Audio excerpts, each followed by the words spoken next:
పశ్చిమాసియాలో ఘర్షణ వాతావరణం రోజురోజుకు తీవ్ర రూపం దాల్చుతోంది. ఇప్పటికే ముడి చమురు ధరలు పెరుగుతుండగా ఇరాన్ ఇచ్చిన వార్నింగ్ మరింత ఆందోళనకు దారితీస్తోంది. హర్ముజ్ జలసంధిని మూసివేశామని, నౌకలు దానిని దాటడానికి ప్రయత్నిస్తే నిప్పు పెడతామని హెచ్చరించింది. ఇరాన్ రివల్యూరీ గార్డ్స్ నౌకాదళ సిబ్బంది ఆ పని చేస్తారని ఇరాన్ హెచ్చరించింది.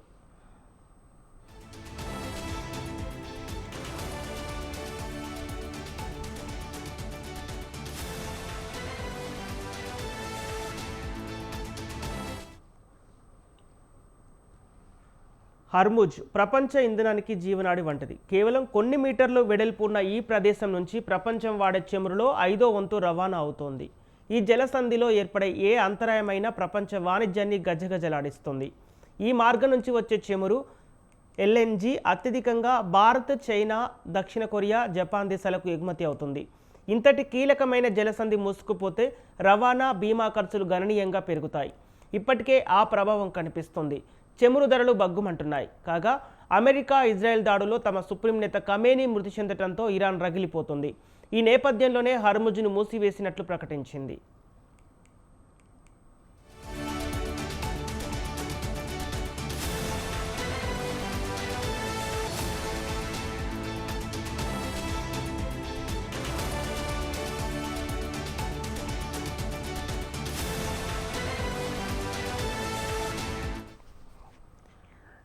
డేటా అండ్ అనలిటిక్స్ సంస్థ కెప్లర్ గణాంకాల ప్రకారం సుమారు 150 ఆయిల్ ట్యాంకర్లు ఇప్పటికే ఈ హర్ముజ్ నుంచి వెళ్లేందుకు ఎదురుచూస్తున్నాయి. మరోవైపు హర్ముజ్ తూర్పు వైపున 60 ట్యాంకర్లు వేచి చూస్తున్నాయి. ఇదిలా ఉంటే ఫిబ్రవరి మధ్యలో సైనిక విన్యాసాల కోసం జలసంధిలో కొంత భాగాన్ని ఇరాన్ మూసివేయగా అప్పుడు చమురు ధరలు 6% మేర పెరిగాయి.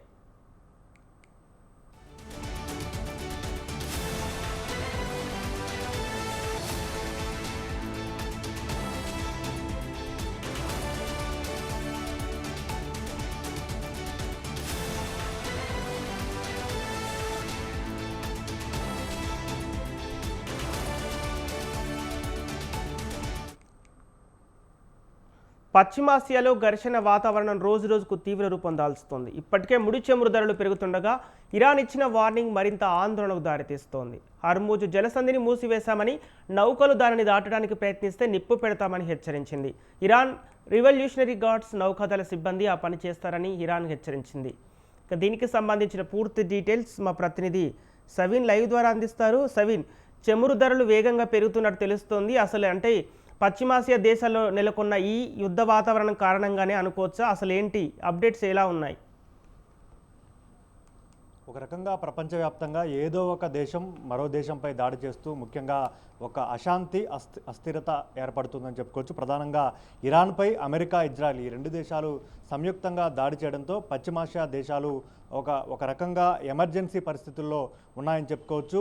ప్రధానంగా ఇరాన్ అణ్వాయుధాలు తయారు చేస్తోంది. అణ్వాయుధాలు తయారు చేసి తమపై దాడి చేస్తారనే భయంతో ముందుగానే అమెరికా, ఇజ్రాయెల్ ఈ రెండు దేశాలు అలర్ట్ అయ్యి ఇరాన్పై దాడి చేశాయి. ఏకంగా ఇరాన్ సుప్రీం లీడర్ ఖమేనీని హత్య చేయడంతో ముఖ్యంగా ఒక్కసారిగా ఇరాన్ పూర్తి స్థాయిలో ముఖ్యంగా అమెరికాతో పాటు అమెరికా స్థావరాలకు ఆశ్రయం ఇచ్చినటువంటి గల్ఫ్ కంట్రీస్ ఏవైతే ఉన్నాయో వాటన్నిటిపైన ప్రతిదాడులు చేయడం మొదలుపెట్టింది.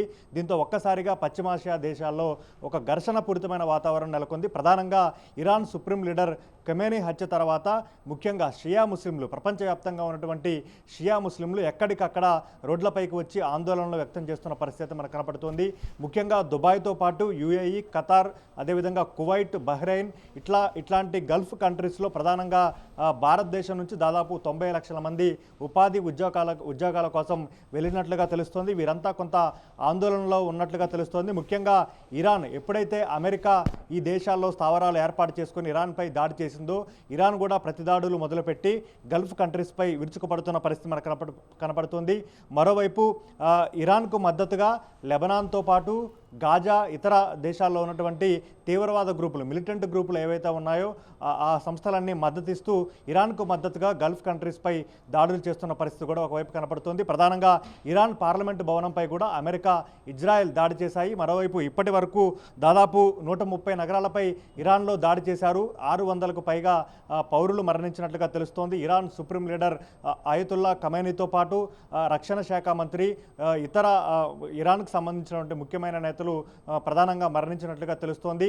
ప్రధానంగా ఇరాన్కు సంబంధించి యుద్ధాన్ని ఆపాలి, ప్రధానంగా శాంతిని నెలకొల్పాలంటూ ఒకవైపు ఐక్యరాజ్య సమితి పిలుపునిచ్చినప్పటికీ మరోవైపు అమెరికా అధ్యక్షుడు డొనాల్డ్ ట్రంప్ సైతం ఇరాన్ తమతో చర్చలకు రావాలని చెప్పినప్పటికీ ఇరాన్ ఏమాత్రం వెనక్కి తగ్గడం లేదు. తమ సుప్రీం నాయకుడిని హత్య చేయడంతో ఇరాన్ పూర్తి స్థాయిలో గల్ఫ్ కంట్రీస్తో పాటు అమెరికా ఇజ్రాయెల్కు గుణపాఠం చెప్పేందుకు తాము సిద్ధంగా ఉన్నామంటూ ప్రతిదాడులు చేస్తున్న పరిస్థితి అయితే మనకు ఓవరాల్గా కనబడుతోంది. ప్రధానంగా ఇప్పటికే ఇరాన్ అమెరికా ఇజ్రాయెల్కి సంబంధించినటువంటి స్థావరాలతో పాటు గల్ఫ్ కంట్రీస్లో ఈ రెండు దేశాలు ఏర్పాటు చేసుకున్నటువంటి స్థావరాలపై దాడి చేస్తున్న పరిస్థితి మనకు కనబడుతుంది. తాజాగా ఈ ఇరాన్పై దాడిని ఇజ్రాయెల్ ప్రధానమంత్రి బెంజమిన్ నెతన్యాహు సమర్థించుకున్నారు. ప్రధానంగా ఈ పాటికే ఇరాన్ తమపై అణ్వాయుధాలతో దాడి చేసేది, అందుకే మేము ప్రతిదాడి చేశాము, తమకు సహకరించినటువంటి అమెరికా అధ్యక్షుడు డొనాల్డ్ ట్రంప్తో పాటు భారత ప్రధానమంత్రి నరేంద్ర మోడీకి కృతజ్ఞతలు తెలియజేశారు. మరోవైపు ఇరాన్లో ఉన్నటువంటి హర్ముజ్ జలసంధి అనేది ముఖ్యంగా భారత్తో పాటు చైనా ఇతర ప్రాంతాలకు చమురు రవాణాను దిగుమతి చేస్తూ వస్తోంది. దీనికి సంబంధించి హర్ముజ్ జలసంధిని మూసివేస్తామంటూ కూడా ఇరాన్ ఇప్పటికే హెచ్చరికలు జారీ చేసిన నేపథ్యంలో భారత్లో కూడా పెద్ద ఎత్తున ముడి చమురు ధరలు పెరిగే అవకాశం కూడా కనపడుతోంది. ఈ ప్రభావం ఇరాన్పై అమెరికా, మరోవైపు ఇజ్రాయెల్ సంయుక్త దాడికి సంబంధించి ప్రభావం అంతర్జాతీయంగా అనేక దేశాలపై ఈ ప్రభావం పడబోతోంది. ముఖ్యంగా భారతదేశంలో ఉన్నటువంటి వివిధ రాష్ట్రాలకు సంబంధించినటువంటి పౌరులు ఉపాధి ఉద్యోగాల కోసం వెళ్ళి గల్ఫ్ కంట్రీస్లో ఉండటంతో పాటుగా అదేవిధంగా వ్యాపారం పైన ప్రభావం పడే అవకాశం కూడా మనకు స్పష్టంగా కనబడుతుంది. ప్రధానంగా ఇప్పటికే భారత్కు సంబంధించి భారత ప్రధానమంత్రి నరేంద్ర మోడీ బహ్రెయిన్ రాజ్ హమద్ బిన్ ఇసా అల్ ఖలీఫాతో పాటు సౌదీ అరేబియా నేత మహమ్మద్ సల్మాన్తో ఫోన్లో మాట్లాడారు. ప్రధానంగా ఈ రెండు దేశాలపై ఇరాన్ చేస్తున్నటువంటి దాడులను కూడా ఖండించినట్లుగా తెలుస్తోంది. ముఖ్యంగా అమెరికా ఇజ్రాయెల్ జరిపినటువంటి సంయుక్త దాడిలో ఇరాన్ చీఫ్ అయతుల్లా ఖమేనీ మరణించిన నేపథ్యంలో ఇరాన్ ఒక్కసారిగా అమెరికా ఇజ్రాయెల్తో పాటు గల్ఫ్ కంట్రీస్ను లక్ష్యంగా చేసుకొని ప్రతిదాడులకు పాల్పడుతోంది. మిస్సైళ్లు, బాలిస్టిక్ క్షిపణులతో పాటు డ్రోన్ క్షిపణులు ఇట్లాంటి అన్నిటితోటి కూడా ఇరాన్ పెద్ద ఎత్తున దాడులకు పాల్పడుతున్న నేపథ్యంలో అక్కడ అస్థిరత ఏర్పడిందని చెప్పుకోవచ్చు. ముఖ్యంగా గల్ఫ్ కంట్రీస్లో ఒక రకమైన భయాందోళన నెలకొని ఉంది. మరోవైపు బహ్రెయిన్లో కూడా అల్లర్లు చెలరేగాయి. బహ్రెయిన్ గల్ఫ్ కంట్రీస్లో ఒక దేశంగా ఉంది. ముఖ్యంగా ప్రస్తుతం ఇరాన్పై దాడి జరుగుతున్న నేపథ్యంలో అక్కడ ఉన్నటువంటి షియా ముస్లింలు రోడ్లపైకి వచ్చి అమెరికా ఇజ్రాయెల్కు వ్యతిరేకంగా ఆందోళన చేసిన పరిస్థితి కూడా మనకు కనపడుతుంది. మరోవైపు అమెరికాలోనూ నిరసనలు వ్యక్తమవుతున్నాయి. ఇరాన్పై దాడిని వ్యతిరేకిస్తూ ముఖ్యంగా ప్రపంచంలో శాంతి నెలకొల్పాలంటూ కూడా అమెరికాలో ప్రధానంగా 3 నగరాల్లో పౌరులు రోడ్లపైకి వచ్చి నిరసన తెలియజేసిన పరిస్థితి మనకు ఓవరాల్గా కనపడుతోంది. ప్రస్తుతానికైతే యుద్ధ వాతావరణం అయితే కొనసాగుతోంది. ప్రధానంగా యుద్ధాన్ని ముగించి చర్చలకు రావాలంటూ ఇరాన్కు అమెరికా అధ్యక్షుడు డొనాల్డ్ ట్రంప్ విజ్ఞప్తి చేసినప్పటికీ ప్రధానంగా ఇజ్రాయెల్, అమెరికా సంయుక్తంగా ఇరాన్పై దాడి చేసి ఇరాన్ను అష్టదిగ్బంధనం చేశారు. కాబట్టి దీనికి సంబంధించి ఇరాన్ వెనక్కి తగ్గేది లేదంటూ ఇరాన్ చెప్తుంటే మరోవైపు అమెరికా అధ్యక్షుడు డొనాల్డ్ ట్రంప్ కూడా ఇరాన్కు గట్టి హెచ్చరికలు జారీ చేస్తున్నారు.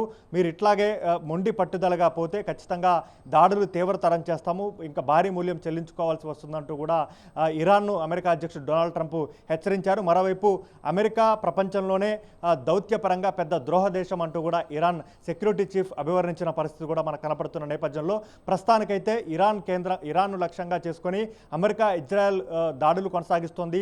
ప్రతిగా ఇరాన్ కూడా అమెరికా టార్గెట్గా ఇజ్రాయెల్, గల్ఫ్ కంట్రీస్ను టార్గెట్ చేసుకొని ప్రతిదాడులు చేస్తున్న పరిస్థితి కనపడుతుంది. పశ్చిమాసియా దేశాల్లో ప్రధానంగా ఒక రకంగా భయాందోళనలు నెలకొని ఉన్నాయి. మరోవైపు పశ్చిమాసియా దేశాలకు సంబంధించి ఇతర దేశాలతో ఎయిర్ లింక్ పూర్తిగా కట్ అయిపోయింది.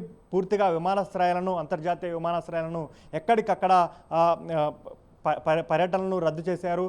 విమానాలను రద్దు చేసుకొని ప్రయాణికులంతా విమానాశ్రయాల్లో లేకపోతే ఇతర ప్రాంతాల్లో స్టే చేయాల్సిన పరిస్థితి కూడా ఏర్పడుతున్న పరిస్థితి అయితే మనకు ఓవరాల్గా కనబడుతుంది. ప్రస్తుతానికైతే ఇరాన్ ప్రతిదాడులు చేస్తుండటంతో గల్ఫ్ కంట్రీస్లో ఉన్నటువంటి అమెరికా ఎయిర్ బేస్లో టార్గెట్గానే ఇరాన్ ఈ దాడులు చేస్తున్నట్లుగా ఇరాన్ ప్రకటించింది.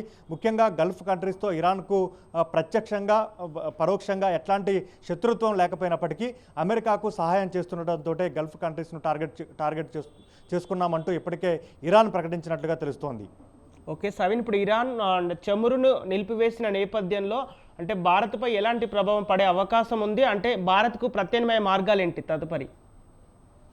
అంటే దాదాపు ప్రపంచంలో 25% హర్మోజు జలసంధి నుంచి ముడి చమురు రవాణా జరుగుతూ వస్తుంది.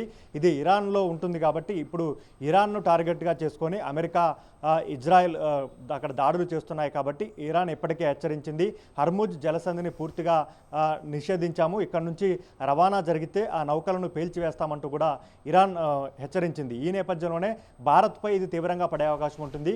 దీనికి సంబంధించి ఇక్కడ నుంచి ముడి చమురు దిగుమతి చేసుకునే దేశాల్లో భారత్, చైనా ముఖ్యంగా ఉంటాయి కాబట్టి భారత్ పైన ఈ ప్రభావం పడబోతోంది. దీంతో ముడి చమురుకు సంబంధించినటువంటి ధరలు పెద్ద ఎత్తున భారత్లో పెరిగే అవకాశం ఉంది. మరోవైపు గల్ఫ్ కంట్రీస్లో గ్యాస్ ధరలు భారీగా పెరిగిన నేపథ్యం ఉంది. ఇక్కడ భారత్పై మరోవైపు అంతర్జాతీయంగా వ్యాపార పరంగా ఈ రెండు దౌత్యపరంగా ముఖ్యంగా ఈ 3 అంశాల్లో కూడా భారత్పై ఇరాన్పై అమెరికా, ఇజ్రాయెల్ దాడికి సంబంధించినటువంటి ప్రభావం భారత్పై పడే అవకాశం కూడా కనపడుతుంది. ముఖ్యంగా ఇప్పటికే ముడి చమురు ధరలు పెరుగుతాయంటూ అంతర్జాతీయంగా ఉన్నటువంటి నిపుణులు కూడా హెచ్చరిస్తున్నారు. మరోవైపు హర్మూజ్ జలసంధి నుంచి ఎట్లాంటి రవాణా చేయడానికి వీల్లేదంటూ ఇరాన్ హెచ్చరించిన నేపథ్యంలో భారత్ ప్రత్యామ్నాయ మార్గాలను వెతుక్కోవాల్సి వస్తుంది. ఇతర దేశాల నుంచి ముఖ్యంగా గల్ఫ్ కంట్రీస్ నుంచి దిగుమతి చేసుకోవాలన్నా అక్కడ కూడా యుద్ధ వాతావరణం, యుద్ధ మేఘాలు కమ్ముకున్నాయి. ఇరాన్ గల్ఫ్ కంట్రీస్ను టార్గెట్ చేసుకొని పెద్ద ఎత్తున ముఖ్యంగా దాడులు చేస్తుంది కాబట్టి అక్కడి నుంచి కూడా దిగుమతి చేసుకునే అవకాశం ఉందా లేదా అనే ప్రత్యామ్నాయ మార్గాలను భారత్ అన్వేషించుకోవాల్సి ఉంటుందని చెప్పుకోవచ్చు. మొత్తానికైతే ఇరాన్పై అమెరికా, ఇజ్రాయెల్ దాడి ప్రభావం ప్రపంచవ్యాప్తంగా అనేక దేశాల్లో అటు వ్యాపార పరంగా, ఇటు దౌత్యపరంగా ప్రభావం చూపే అవకాశం కూడా మనకు స్పష్టంగా కనిపిస్తోంది.